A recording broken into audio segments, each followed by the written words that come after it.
Halo semuanya, welcome back to Pak Coy, podcast GKI Coy, dan bersama saya Regi Leo. Nah, hari ini kita akan bahas soal seks dan gender. Apa bedanya? Kita akan bahas bersama-sama dengan Gadi kembali.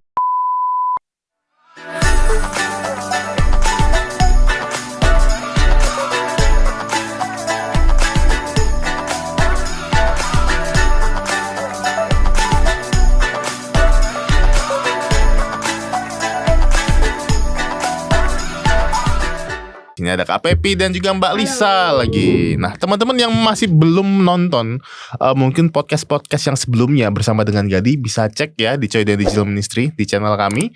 Situ ada banyak kita bahas soal isu sosial ya bersama dengan teman-teman Gadi seperti itu. Nah, hari ini kan kita mau bahas soal seks dan gender ya Kak ya. Nah, mungkin ada banyak yang masih belum paham apa perbedaannya itu seks dan gender. Kadang tuh disamakan gitu lah. Kalau seks ya berarti ya sama dengan gender gitu, nggak ada bedanya seperti itu. Tapi sebenarnya apa sih bedanya Kak? Kalau Kakak silakan berikan penjelasan nih. Ya, apa bedanya sex and gender gitu kan? Banyak orang yang mengartikan dua-duanya itu jenis kelamin gitu kan. Kalau kita lihat di kartu identitas itu kan gender itu laki-laki perempuan gitu kan. Juga dia nulis seks itu laki-laki dan perempuan gitu kan. Nah kemudian apa bedanya?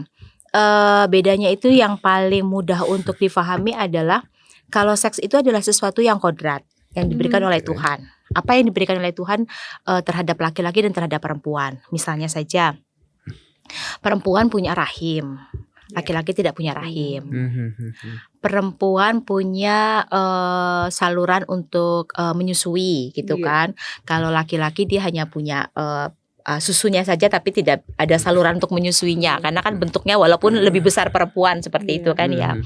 Kemudian juga alat kelamin perempuan dan laki-laki berbeda. Perempuan punya vagina, laki-laki punya penis seperti itu. Nah, itu adalah sesuatu yang diciptakan oleh Tuhan yang untuk membedakan antara laki-laki dengan perempuan. Oke, berarti sifatnya ini ya biologi ya. Iya, biologi sifatnya adalah gitu, dan itu adalah jenis kelamin gitu kan ya. Kemudian kalau gender itu adalah sesuatu yang bisa dipertukarkan antara laki-laki dan perempuan gitu.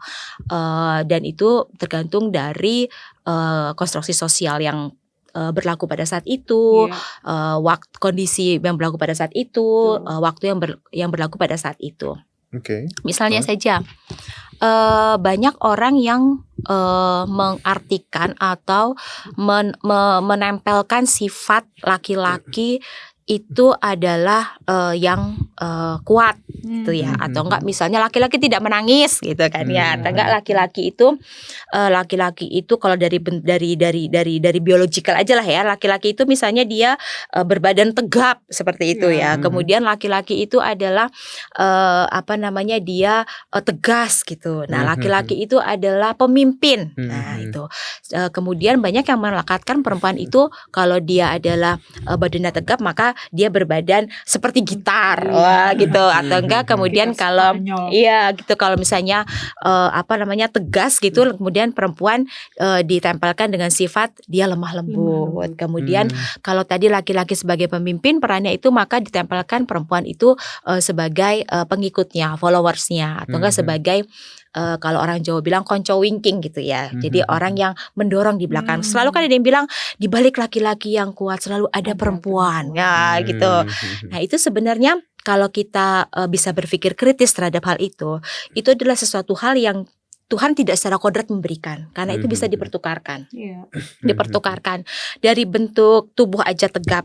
Kalau ada seorang perempuan yang dia melakukan fitness misalnya ya, angkat beban teratur misalnya, dia bisa membentuk tubuhnya menjadi tegap. Gitu. Atau enggak mungkin ada laki-laki yang dia tidak rajin berolahraga, dia tidak pola makannya buruk, atau enggak mungkin dia dari keturunan yang berbadan kecil atau segala macam, dan itu, sehingga dia tidak bisa mendapatkan tubuh yang tegap seperti itu. Kemudian kalau tadi yang kedua tegas gitu. Tegas itu kalau misalnya laki-laki itu dia tidak dibesarkan atau tidak dididik menjadi seseorang yang tegas, misalnya menjadi seseorang yang gamang gitu ya. Mungkin dia karena didikan di rumahnya tidak mendidik dia menjadi seorang yang tegas, maka dia bisa menjadi besar menjadi laki-laki yang pelin-pelan misalnya. Tapi mungkin ada perempuan yang dididik secara tegas sehingga dia bisa secara tegas untuk mengungkapkan apa yang dia maksud. Begitu juga tadi yang pemimpin, kalau laki-laki dilekatkan dengan pemimpin, kemudian perempuan akan menjadi follower. Tapi mungkin ada perempuan-perempuan yang memang dia punya kepribadian yang kuat, dia punya aura yang kuat, dia bisa memprovokasi orang untuk menjadi lebih baik, dia bisa jadi pemimpin. Jadi itu adalah sesuatu yang bisa dipertukarkan. Peran, kita kalau bicara itu peran yang bisa dipertukarkan. Kalau kita bilang gender itu berarti jenis kelamin sosial yang berhubungan dengan peran antara laki-laki dengan perempuan. Oke. Tapi memang soal kepemimpinan ini sebenarnya saya merasa berat sih. Maksudnya semua itu ditaruh di laki-laki gitu. Saya bukan tipe orang yang suka jadi nomor 1 di dalam sebuah organisasi sebenarnya. Saya lebih suka jadi posisi penasehat sebenarnya. Jadi siapapun yang di atas ya saya jadi penasehatnya. Tapi nggak mau sebenarnya kalau nomor 1 gitu. Jadi siapapun, maksudnya mau perempuan laki-laki ya, maksudnya nggak ada masalah. Yang penting dia punya kemampuan gitu kan. Betul. Cuman masyarakat kita menaruh semuanya itu, bebannya itu ke laki-laki gitu loh. Yang paling sering kita temukan misalnya ya di gerakan anak damai itu ketika terjadi pendampingan gitu ya, kita temukan tuh kadang-kadang kita menemukan ajaran-ajaran orang tua yang tadi masalah gender, ketika anak laki-laki nggak boleh nangis ya. Kalau jatuh nangis nanti kamu cengeng, nangis nanti kamu kayak bencong gitu dan lain sebagainya. Padahal kan kalau dia jatuh kan sakit ya. Kalau dia nangis kan itu reaksi tubuh karena dia merasakan kesakitan. That's why ketika kejadian-kejadian kekerasan terjadi pada laki-laki, mereka banyak yang pilih bungkam kan, karena budaya ini mengajarkan gender sosial itu ya, bentukan sosial bahwa laki-laki yang kuat, tidak mungkin ada kejadian-kejadian yang kekerasan seksual yang terjadi pada laki-laki. Tapi pada saat itu terjadi, apa yang kita pikirkan? Kita akan bilang, kok laki-laki lemah ya? Kok dia gak bisa bilang kayak gitu? Karena laki-laki sendiri juga akan merasakan sakit dan mereka wajar dong ngeluarin air mata.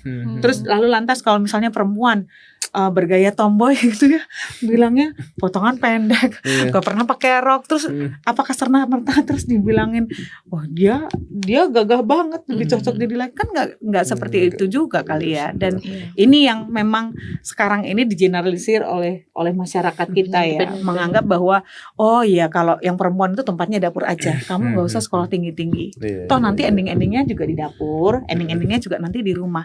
Tapi mereka nggak tahu kalau ternyata faktor kecerdasan ibu juga salah satu yang mempengaruhi anaknya, keturunan ya. Jadi kalau ibunya bisa pintar dan lain sebagainya, dia tidak harus berakhir di dapur ya. Dan dapur itu jangan dikonotasikan sesuatu yang rendah ya. Tapi sebenarnya kan itu memang dari bentuk fungsi tanggung jawab. Kalau misalnya di keluarga itu memang bentukannya itu yang memang ibunya tidak bekerja dan ada di rumah, it's okay gitu loh, bukan sesuatu yang salah. Bapak pegang sapu, cuci piring, wah kok laki-laki pegang sapu, cuci piring, mencuci dan lain sebagainya, ya kan nggak gitu juga ya, kan itu harusnya betul seperti itu ya Mbak ya. Tapi ngaitin dengan perlindungan anak ya Mbak Pepi ya, sebenarnya itu kan kalau kita bicara anak ya, baik itu laki-laki maupun perempuan, itu kan merupakan kelompok yang rentan untuk mendapatkan kekerasan dari orang dewasa sekitarnya ataupun orang lain atau yang bukan di sekitarnya seperti itu. Tapi karena dipersepsikan bahwa anak laki-laki itu dia kuat, kekar, dia keras, sehingga dia dianggap bisa menjaga diri seperti itu, sehingga kita kadang-kadang suka luput untuk melakukan perlindungan terhadap anak laki-laki gitu. Tapi yang kita fokuskan anak perempuan. Memang anak perempuan lebih rentan untuk mengalami kekerasan karena karena sebagai perempuannya dia memang mengalami rentan sebagai kekerasan. Tapi bukan berarti kalau kita bicara anak, kemudian anak laki-laki pun tidak rentan mengalami kekerasan, karena sekarang semakin banyak juga kan anak laki-laki yang menjadi korban, baik itu kekerasan fisik, kekerasan psikis maupun kekerasan seksual. Terakhir itu ada peristiwa di KRL juga. KRL tapi orang dewasa. Laki-laki dewasa. Dan ketika dia jadi korban gitu kan, semuanya tuh diam, malah dia itu yang korban malah dipiting. Dipiting keluar. Benar-benar dipiting keluar ya. Karena dianggap dia pelaku atau karena karena dia teriak-teriak sih Dia Mbak. teriak-teriak. Kan dia teriak, kamu nyentuh oke, saya, aku oke. nggak suka gini-gini. Dan dia sangat reaktif ya. Sementara si pelakunya diem aja. Nah akhirnya dia yang diamankan karena kan mungkin mikirnya laki-laki sama laki-laki nggak masa sih yang kayak begitu di masyarakat kita ya. Seperti itu pada umumnya. Padahal sebenarnya potensi anak laki-laki terkena kekerasan seksual itu juga potensial banget di layanan yang kita berikan pendampingan ya Mbak ya. Kita pernah mendampingi itu banyak laki-laki yang kita nggak bisa. Saya juga akhirnya nggak boleh ngomong kok kamu bisa kayak gitu ya. Maksudnya diem aja ketika diperlakukan seperti itu. Kayak misalnya yang kasus dojo taekwondo yang beberapa waktu lalu terjadi di Kota Solo itu saya bertemu dengan 4 orang korban. Jadi ketika mereka didatangin penyidik, memang tidak ditempatkan di unit PPA, tapi waktu dikunjungin ke rumah itu mereka penuh dengan ketakutan dan rasa malu yang amat besar. Sehingga saya waktu itu dibilang, "Bu, mau masuk ikut?" Saya bilang enggak aja. Saya ngerasain mereka punya semacam kayak benteng dirinya dan lain sebagainya itu hancur ya karena kok mereka juga mulai mikir. Ibunya sampai bilang anak saya itu berulang kali ngomong, "Mah, jangan mah." Dan itu mamanya bilang hari dimana dia nganterin anaknya kejuaraan daerah, itu hari dimana dia juga menyerahkan anaknya kepada pelatih itu gitu loh. Gimana anaknya bilang, "Udah mah nggak usah aja." "Nggak bisa, kamu harus segera balik ke ruangan kamar hotel gitu ya. Karena kan ini ada semacam kayak pertemuan gitu loh untuk persiapan besok sebelum ke Jurda."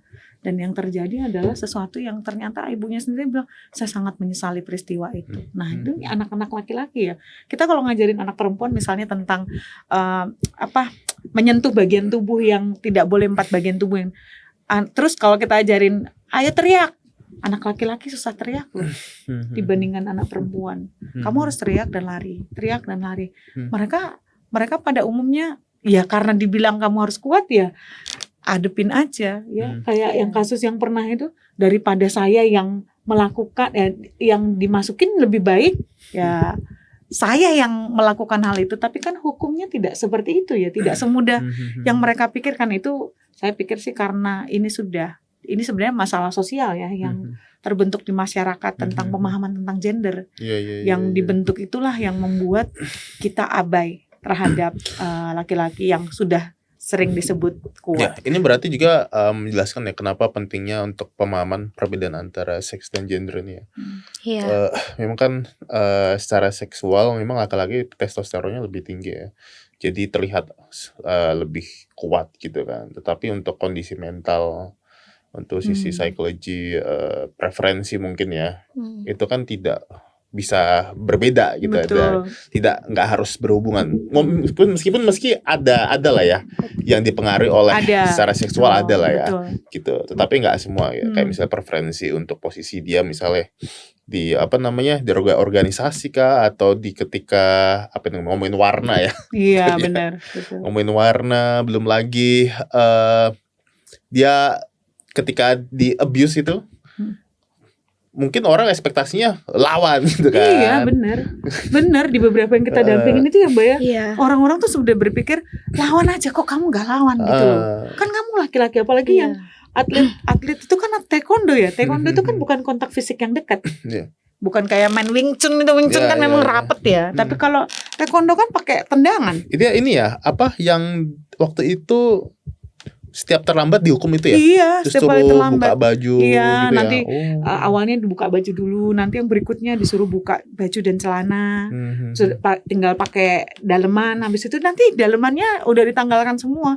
Dan pada saat ditanggalkan itu semua, waktu buka awal itu sudah seperti ditakut-takutin gitu loh.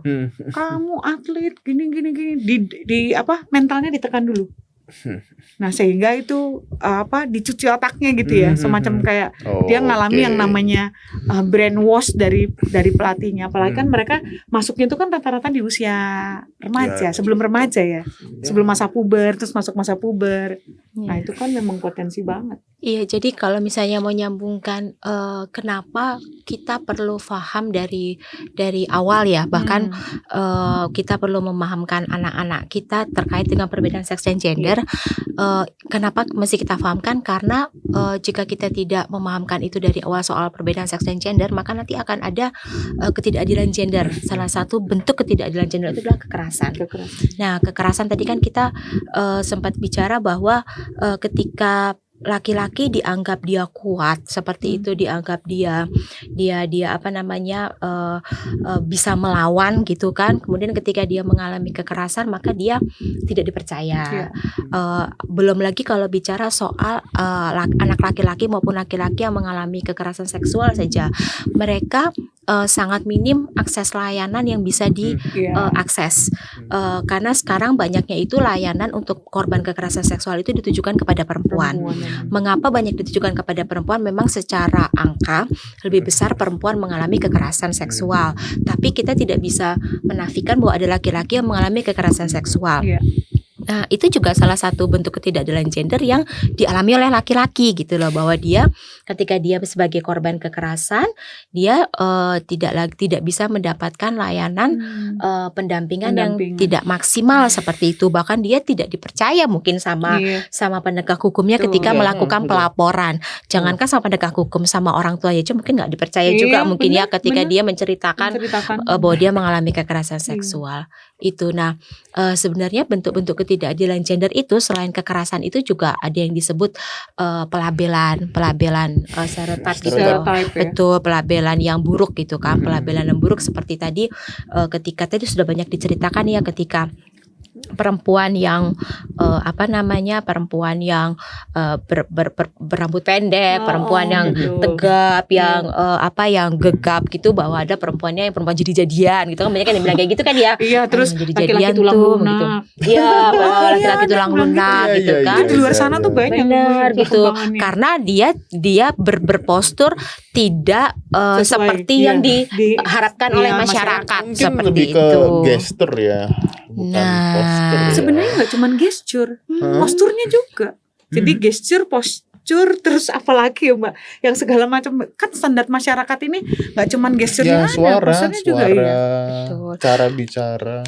Kalau mungkin misalnya ya ketika suka ngelihat nggak kalau ada pasangan pengantin gitu ya, kalau perempuannya lebih tinggi daripada laki-lakinya kan karena suka diolok-olok ya gitu. Padahal kan ada juga kan laki-laki perempuan yang lebih tinggi gitu kan. Wow, kok bisa sih? Wah, itu nanti bakal ini nih, dibawa dan segala macam bla bla bla bla. Itu kan sudah dari mulai posternya juga kan. Iya. Tapi ada sebutan sekarang di Amerika itu namanya short king gitu. Jadi kalau ceweknya tinggi, disebutnya tetap gitu disebut king tapi short king. Jadi itu bukan dengan nada diskriminasi sih, kayak meskipun kamu lebih pendek kamu tetap king gitu. Meskipun dapat queen yang tinggi gitu. Iya. Semoga itu nggak jadi sesuatu yang jadi bahan olok-olokan ya, short king. Kalau di sana untuk sesuatu yang bagus, kalau di sini akhirnya jadi dasar kamu short king. Kita agak susah tuh yang kayak gitu. Mungkin tapi itu termasuk karena ini juga ya, maksudnya rata-rata tinggi itu secara fisik memang laki-laki itu ketika sudah masuk masa puber pertumbuhan tingginya kan lebih lebih tinggi daripada perempuan gitu. Benar. Meskipun kadang lebih cepat cewek ya. Iya, lebih kan? Ya memang dari segi biologis medis itu memang perempuan lebih cepat pertumbuhannya ya. Tapi kalau ketika anak laki-laki sudah masuk masa pertumbuhan yang maksimal dia bisa melejit. Mungkin dari statistik itu terus ditaruh di gender. Kalau kamu lebih pendek berarti kamu lebih ada sesuatu yang salah.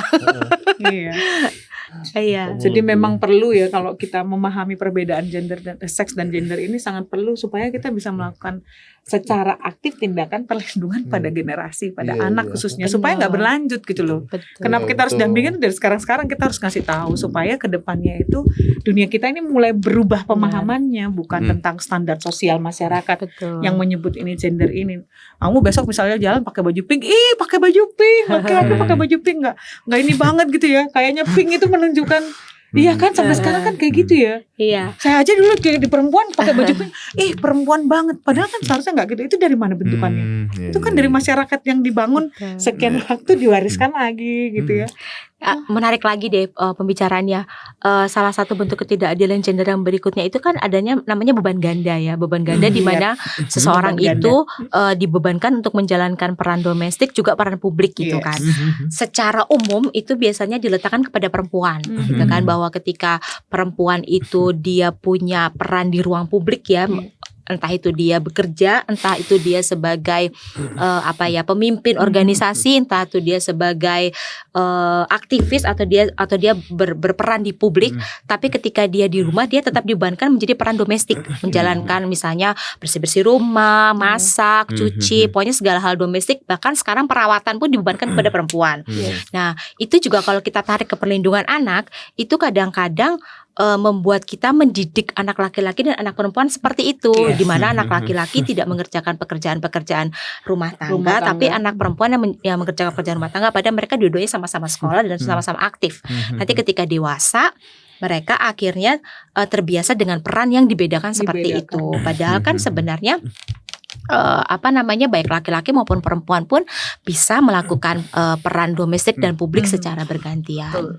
Ya mungkin harus tekankan juga kalau kayak kebersihan cuci piring sendiri itu kan sebenarnya salah satu skill untuk survive juga ya. Survival skill. Misalnya cowoknya itu, tapi saya rata-rata melihat cowok-cowok yang sudah mengalami ini ya, berada di perantauan, ngekos gitu tuh, mereka masih bisa lebih mandiri karena mereka harus jaga ini sendiri, kebersihan rumah sendiri, piring, baju cuci sendiri gitu kan. Cuman yang anak-anak laki-laki yang dari kecil sampai besar tuh di rumah yang dapat itu ya, maksudnya di rumah perannya ya kamu di kamar aja atau ini nggak apa-apa, nggak usah bersihin rumah. Itu mungkin besarnya bisa jadi bermasalah ya ketika nikah berumah tangga ya. Menurut saya kadang itu nggak fair gitu. Maksudnya kalau misalnya saya dan istri itu sama-sama kerja ya, urusan rumah itu jadinya kita bagi berdua gitu kan. Jadi nggak cuman dia aja gitu kan. Tapi menarik kok tadi pernyataannya Leo. Kalau saya dan istri sama-sama bekerja, maka urusan rumah tangga dibagi berdua. Kemudian dibalik, kalau kemudian suaminya bekerja, istrinya tidak bekerja, apakah kemudian domestik itu menjadi ranahmu dan publik menjadi ranahku? Sebenarnya kan itu juga bisa dipertukarkan ya.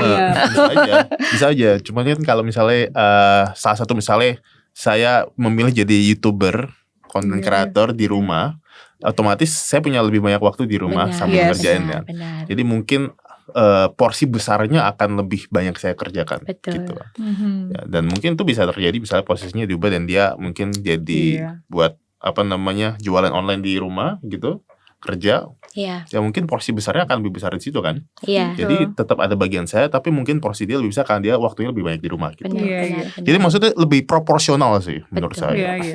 Setuju ya. Ya harusnya seperti itu. Iya, karena skill hidup itu kan harus dimiliki baik laki-laki maupun perempuan. Skill hidup bukan tentang cuci piringnya kerja perempuan. Itu kemampuan loh. Soalnya kalau apalagi mahasiswa sekolah teologi ya, waktu udah sampai asrama ya, cuci piring semua sama-sama gitu loh maksudnya. Apalagi kalau ada acara asrama ya. Benar. Ada ibadah yang apa gitu sama-sama nyuci piring. Itu udah skill wajib itu semuanya. Nggak ada gender-genderan. Begitu ya. Oke. Nah tadi kita udah ngomongin ini ya tadi ya, soal ketidakadilan gender deh. Tadi penyebab utamanya itu salah satunya apa itu? Penyebab utama ketidakadilan gender. Jadi kalau misalnya kita mengibaratkan pohon ya, pohon gitu. Pohon itu ada buah-buahnya, ada daun-daunnya. Itu adalah bentuk-bentuk ketidakadilan gender. Bentuk ketidakadilan gender itu misalnya ada ada kekerasan gitu kan, ada beban ganda gitu kan. Terus ada tadi pelabelan gitu, bahwa laki-laki harus kuat, laki-laki segala macam itu. Kemudian kalau itu adalah pohon dan daun-daunnya. Kemudian kalau kita mau melihat apa sih penyebab dari itu ketidakadilan gender itu. Terus kalau kita pohon itu kan ada batangnya, ada batang yang menyangga buah-buah dan daun-daun itu. Batangnya itu tuh misalnya adanya kebijakan yang diskriminatif gitu kan, atau enggak misalnya ada tafsir agama yang bias gender, bahwa misalnya tafsir agama yang bias gender itu salah satu contohnya adalah laki-laki sebagai pemimpin gitu kan ya. Kemudian juga itu adalah tiang-tiang penyangga yang menyebabkan ketidakadilan gender itu ada. Tapi kalau kita mau bicara akarnya, apa sih penyebabnya gitu, adalah adanya budaya patriarki yang menomorsatukan jenis kelamin tertentu di atasnya gitu. Budaya patriarki itu kan menomorsatukan laki-laki gitu kan, mengutamakan laki-laki dibandingkan perempuan. Memang tadi kita banyak bicara soal gender itu ternyata tidak hanya korbannya, tidak hanya perempuan tapi laki-laki. Tapi secara umum itu dari mulai zaman dulu itu kita tahu bersama bahwa perempuan itu kemudian dinomor duakan dalam hal apapun gitu kan. Nah itu karena apa? Karena ada budaya yang menomorsatukan laki-laki. Ketika salah satu jenis kelamin itu dinomorsatukan gitu kan, diutamakan baik itu di keluarga, di masyarakat maupun di negara gitu kan. Kemudian ada jenis kelamin lain yang akhirnya tidak mendapatkan akses yang sama dari segi pendidikan, dari segi pekerjaan, dari segi perekonomian gitu kan. Nah itu yang kemudian akhirnya menyebabkan adanya ketidakadilan gender itu yang menjadi buah dan daun-daunnya itu. Karena itu ya stigma sendiri, stereotip ya. Stereotip. Dulu pernah ada yang diwawancarain itu juga nih soal ini sih, nyetir. Jadi kan ada stereotip kalau cewek itu nyetir itu. Ini pengalaman real aku. Kemarin aku pengalaman real banget. Jadi kemarin itu kan karena ini bulan Mei gitu kan, kalau di Katolik itu kan ada ziarah gitu, ziarah ke gua-gua gitu kan ya. Nah, saya itu sama kakak saya perempuan itu kakak saya nyetir mobil gitu, kami ke gua-gua di Salatiga, Gua Maria di Salatiga gitu. Kebetulan plat nomornya itu B gitu. Jadi ketika kami berdua dengan pakaian kalau istilah kakak saya yang gembel aja, yuk kita pakai sendal jepit, pakai celana, pakai kaos, oke dah gitu kan. Ketika ke tukang parkirnya itu lihat kakak saya nyetir, wah hebat bu. Kakak saya bingung, emang kenapa sih dia ada yang salah sama gue ya? Lis, kagak, lo kagak salah kok, bagus kok gitu. Kok dia begini sih, ngomong kayak gitu. Terus wah ibu kalau nyetir itu istirahat berapa lama bu? Enggak, biasa aja, ngomong kayak gitu. Jadi nah itu kan karena ada pandangan ya gitu, kalau misalnya kok perempuan yang datang gitu. Terus memang ngelewatin gunung-gunung bawa mobil sendiri, kok hebat banget, dari jauh dari Jakarta nih, padahal kita dari situ-situ aja gitu. Tapi itu benar-benar real terjadi. Stereotype, ya betul sih.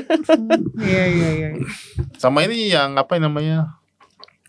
soal tabrakan, terus lampu sen.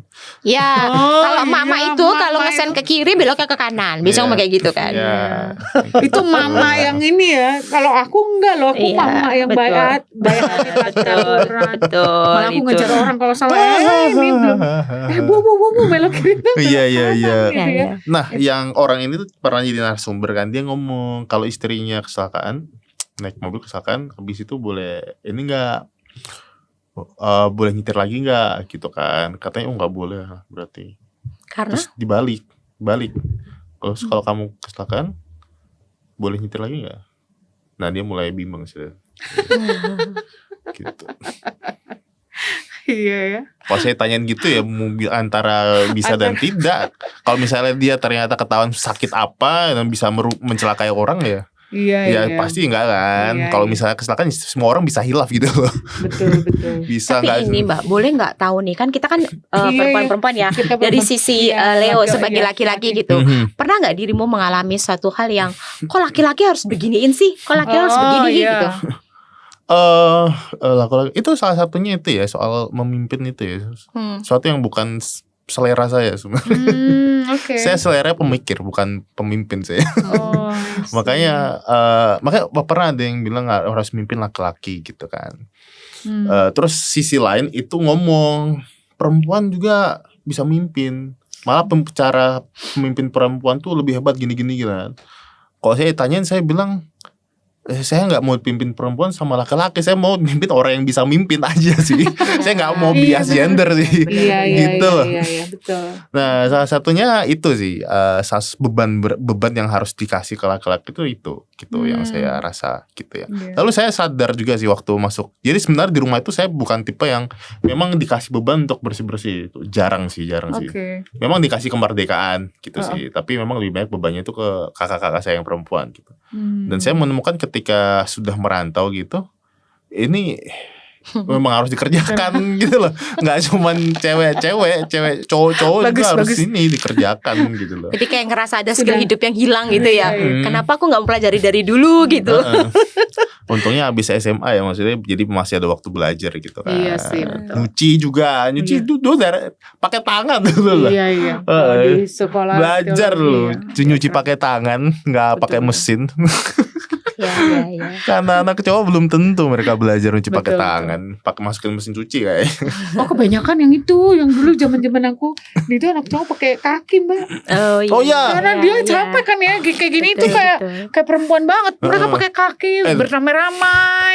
Ada tuh temanku, aduh, laki-laki, dia nggak tahu cara nyuci baju itu, salah satunya diinjak. Iya. Tapi ada yang lebih parah lagi, nggak pakai ini loh, langsung molto, nggak pakai sabun, nggak pakai rinso, langsung molto. Ya, gimana sih?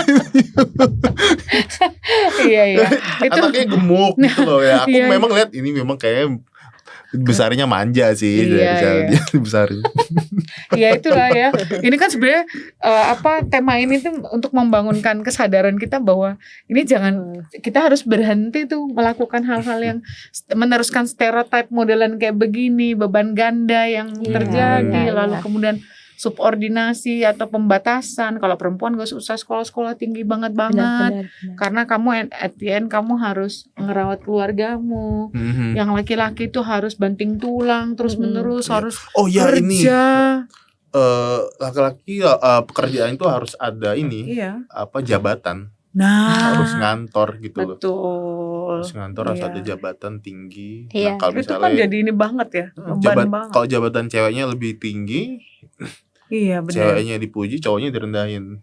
Benar. Betul itu banyak sekali terjadi ya. Termasuk pemanggilan nama. Kalau kita sudah menikah, biasanya saya ketika saya sudah menikah di tempat arisan PKK saya tidak dipanggil Lisa, tidak dipanggil Ibu Risa. Iya, Saya dipanggil nama suami saya. Iya betul. Saya waktu itu pernah ngetes, saya nggak nengok gitu. Terus sekarang saya dimusuhi sama ibu-ibu itu.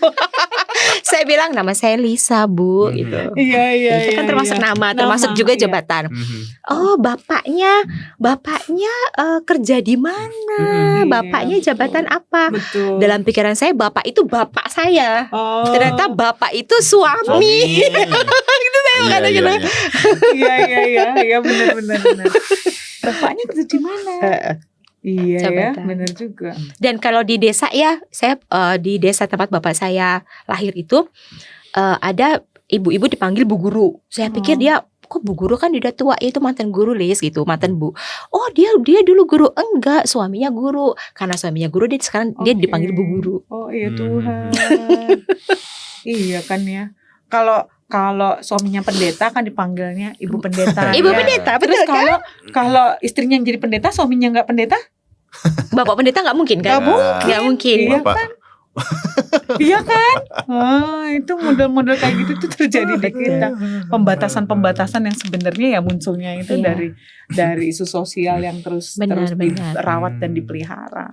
Tapi pernah kepikiran nggak sih ya, misalnya nih kayak tadi kita ngobrolin balik ke belakang ya, laki-laki itu dianggap tidak boleh menangis gitu kan ya. Laki-laki itu dianggap tegar, dianggap kuat gitu. Tapi ketika ada laki-laki dalam satu titik dia sudah titiknya sudah benar-benar hancur gitu, dan dia nggak bisa nangis, dia nggak bisa terlihat lemah. Akhirnya yang terjadi apa?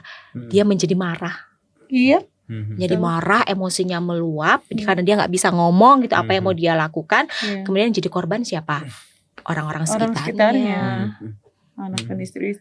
Anak dan istrinya yang menjadi korban karena dia tidak mau terlihat Betul. lemah di mata anak dan istrinya. Padahal sebenarnya ya menurut penelitian juga ya, medis pun menyebutkan bahwa air mata keluar itu sesuatu yang bisa ngerilis ada tekanan-tekanan tertentu, bisa ini loh, bisa lepas loh. Maksudnya tidak langsung tertahan. Justru kalau seseorang nggak bisa nangis, nah itu yang bahaya. Kalau kamu kesakitan, kamu sedih, boleh dong. Jangan misalnya meninggal gini, nggak boleh nangis, laki-laki nggak boleh nangis, nggak boleh. Lah, dia sedih kok. Ibunya meninggal, bapaknya meninggal, masa dia nggak boleh menangis? Betul. Kan dia boleh aja. Benar. Jadi kan cowok-cowok itu, laki-laki itu kalau nangis ada kehilangan apa, cuman gini sebenarnya mau ngeluarin yang berair-air gitu ya, cuman kan karena stereotip yang muncul tuh ya laki-laki sudah ya kayak gini. Kayaknya meneteskan air mata tuh aib besar buat laki-laki. Padahal sebenarnya kan enggak. Tiba-tiba udah dibawa kolong jembatan. Ya kan angka bunuh diri laki-laki itu lebih tinggi loh daripada perempuan. Betul. Bener kan? Angka bunuh diri semua jadi ODGJ, Mbak. Pernah kan ada yang di ini ya, yang diwawancarai, kenapa kamu ODGJ? Dia ketekan. Ya itu mungkin karena salah satunya karena dia nggak bisa ngeluarin air matanya. Iya, siapa yang bilang ya?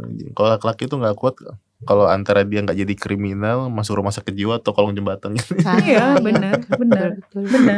Itu bisa terjadi. Gitu, soalnya nggak boleh ngomong, nggak boleh menunjukkan kelemahan gitu. Iya, betul. Nah, oke, sekarang apa yang bisa kita lakukan supaya keadilan dan kesetaraan gender ini bisa tercapai?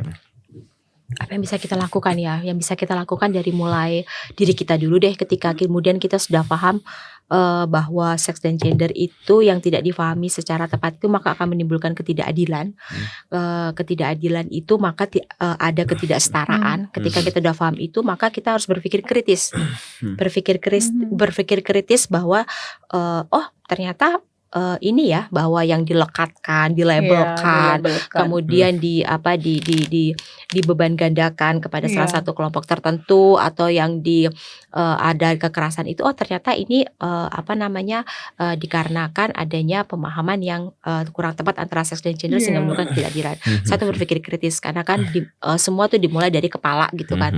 Nah, ketika kita sudah berpikir kritis mungkin kita bisa mendidik mulai dalam keluarga, mulai dalam keluarga, mendidik anak-anak kita atau mungkin mendidik orang-orang sekitar kita lah ya untuk bisa ikut berpikir kritis, mengkritisi terhadap pemahaman yang salah terhadap seks dan gender. Kalau ada ketidakadilan gitu dan ada ketidaksetaraan.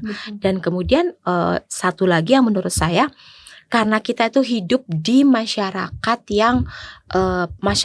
yang patriarkinya itu sangat kuat, karena kita hidup di masyarakat yang sudah terlalu banyak yang kurang paham antara perbedaan seks dan gender itu, maka kemudian kita harus mulai terus mengupdate gitu loh, artinya bahwa kita mungkin bisa berdiskusi dengan teman-teman yang juga satu frekuensi, kemudian sehingga kemudian kadang-kadang ya anak-anak mahasiswa gitu atau enggak ibu-ibu atau enggak bapak-bapak gitu, ketika diskusi iya benar kita harus begini-gini, tapi ketika pulang ya karena masyarakatnya yang budayanya sudah terbentuk seperti itu maka akan sangat susah gitu kan.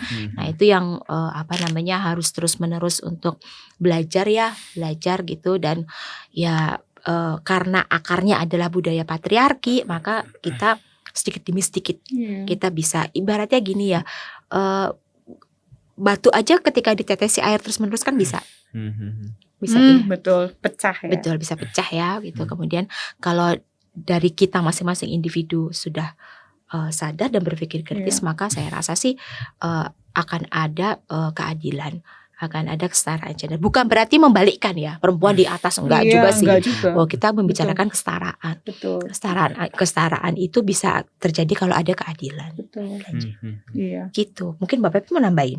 Iya, jadi kalau dibilang apa yang bisa kita lakukan ya, tadi mengulangi apa yang Mbak Lisa katakan, dalam keluarga kita harus start dari keluarga diri sendiri, lalu kemudian di keluarga mulai mengajarkan kepada anak-anak kita bahwa tentang fungsi dalam keluarga itu harus tetap sama, bukan karena kamu laki-laki kamu lebih spesial atau kamu perempuan kamu lebih spesial gitu ya. Tapi kita sama nih, kesetaraan itu penting. Lalu kemudian berikut mengajarkan mereka bahwa harus saling mendengarkan pendapat gitu loh. Jangan nanti anak perempuan yang bilang, kalau kok anak kakak cowok kok selalu didengerin gitu ya. Karena kan biasanya cowok yang lebih, istilahnya anak laki-laki dalam keluarga itu lebih di nomor satukan daripada ini. Nah, itu juga harus mulai disetarakan bahwa kita sama-sama nih saling mendengarkan, tanggung jawab kita bagi. Lalu kemudian apa lagi? Dalam dunia pendidikan tidak boleh juga ada yang diskriminatif ya, bahwa laki-laki begini, perempuan begini. Kan di dunia pendidikan ini kan banyak sekali hal-hal yang terjadi di generasi ya. Itu kan membuat pelabelan sering terjadi, ya kan, datang dari pendidik, datang dari teman-teman sepantaran, dan ini kan membawa sesuatu ya, akhirnya bullying itu kan terjadi karena ada kesalahpahaman seks dan gender itu juga salah satunya gitu loh, dan itu menimbulkan ekses yang negatif gitu ya. Bukannya mereka bisa berkembang sebagai individu yang baik, tapi malah individu yang masih makin lebih mementingkan dirinya daripada melihat teman-temannya, bagaimana mereka bergaul. Kembangkan potensi anak sesuai dengan bakatnya, jangan dipaksain gitu ya. Kalau misalnya anak laki dia nggak mau main bola, dia pengennya nari, terus kamu ngapain? Gak bisa. Sebagai guru kayaknya kamu gak boleh nari deh, kamu lebih cocok ke sepak bola. Aduh, kan itu kan sesuatu yang sudah salah besar. Dan itu banyak terjadi ya. Kayak mereka gak pengen melakukan itu, kok di rumah digituin, di sekolah juga digituin. Lalu kemudian apa yang bisa kita lakukan dalam komunitas kita? Mungkin di gereja, di masyarakat, di kehidupan sehari-hari, kita mulai bisa mengkoreksi orang-orang gitu loh. Ketika ngomong, ih laki-laki kok cengeng, jangan bilang gitu dong. Dia kan memang lagi kesakitan, jadi wajar aja. Kita udah mulai saling mengingatkan satu dengan yang lain ya, di dalam komunitas, di dalam gereja. Kita bagaimana membangun pakai bahasa-bahasa yang menghormati, jangan yang merendahkan gender tertentu dan lain sebagainya, bahwa ya ini bagiannya siapa, ini bagiannya siapa. Itu kan banyak ya.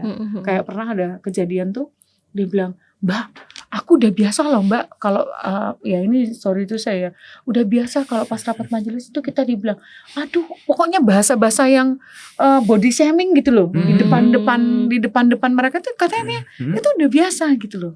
Tuh, udah biasa, itu nggak boleh loh Bu, aku bilang gitu. Kayak misalnya satu waktu ada misalnya kemarin saya difoto pas duduk gitu, terus kemudian saya pakai you can see, terus dibilang ini loh mau pamer apa dan lain sebagainya gitu kan. Itu kan nggak boleh ya. Sekarang hati-hati loh ya, sekarang kan sudah ada ITE sedang ininya ya, membuat ininya lebih sensitif ya. Jadi jangan sampai nanti itu menjadi kemarin yang di ini kasus yang ada yang sebaliknya, ibu-ibu ngerekam ini bagian bapak-bapak. Jadi security nggak usah lah, securitynya agak ngangkang kan, direkam sama ibu-ibu.